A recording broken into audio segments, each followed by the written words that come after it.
seen some investment in CX or customer centricity? Hopefully that's everybody in the room. Otherwise, I think you're in the wrong room. Okay, now, keep your hand raised if your company is investing more in CX today than it used to maybe 5 or 10 years ago.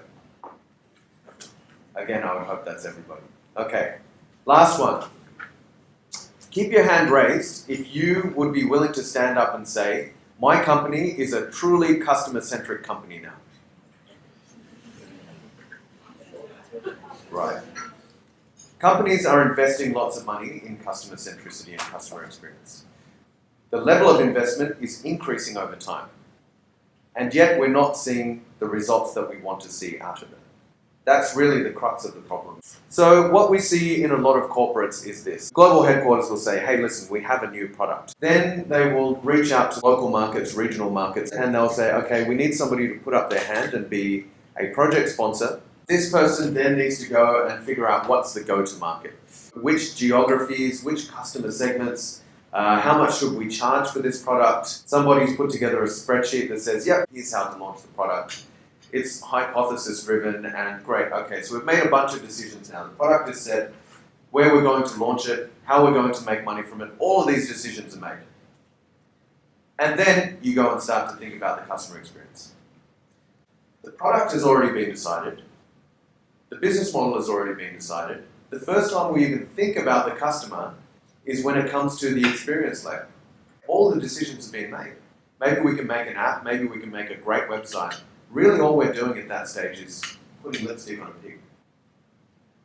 Nobody cared what the customer needs were until we got to that experience layer. I'll tell you a story. This really came to life for me 2 days ago. I was standing at the lights. I was about to cross the road. And being lunchtime, there's obviously a lot of people coming out of their offices wearing suits. There's a group of people standing next to me. They're having a chat with each other. Clearly, they're going for lunch together. And all of them have a device in their hand. All of them, they're just chatting with each other. They're standing there doing this. And I looked at them thinking, what am I missing out on here? Is this a new fad? Is this a new dance move? What's going on? Why is everybody doing this? So I took a closer look. They were all holding a Fitbit. They'd taken their Fitbit off their wrist, and they were standing at the lights doing this. Can anyone guess what they were doing? Yeah, they're bumping up their numbers. They're cheating the system. And then I thought, why are they cheating? Are they in a competition with each other? Why are they cheating this? Why do they care so much about getting their steps up? Then it dawned on me, hang on a second. They all work in the same office. They all have the same Fitbit. They're on a corporate health plan. They're on a corporate health plan where their company has bought an insurance policy for them.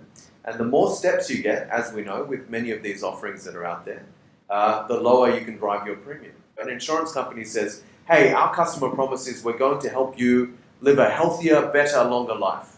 Okay, so here's a product. It's still a risk product. It's still an insurance product. But the business model is, if we can understand a little bit more data about you, we can shift the risk curve a little bit. Therefore, we can afford to give you a slight discount on your premium. So by the time it gets to the customer experience, this is what we get. Does this look like a customer experience or a promise that people have bought into? Are they in love with this? They're cheating the system. They don't care about this. They don't care about this product. If they can find it cheaper from your competitor, they'll go and do this with your competitor's product as well. The customer experience was not considered anywhere in the design of the product, in the business model of the product, and therefore, customers don't buy into, hey, you're trying to help us live a healthier, better life. All they care about is, how do we drive down the premium? So that's a real problem. And we see this causes 3 sort of large symptoms in the industry. Number 1, as I said, customer needs aren't considered until the very end. If we're only considering the customer experience right at the end, best case scenario, we are only taking the customer needs into account in 30% of the overall value chain. Number 2, customer journey maps. Now here's a problem with customer journey maps that we see. The method is great, the output is great.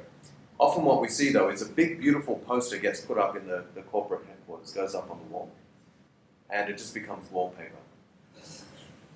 It's great to look at, but nobody does anything about it. Best case scenario, somebody says, okay, well we've identified maybe a few pain points.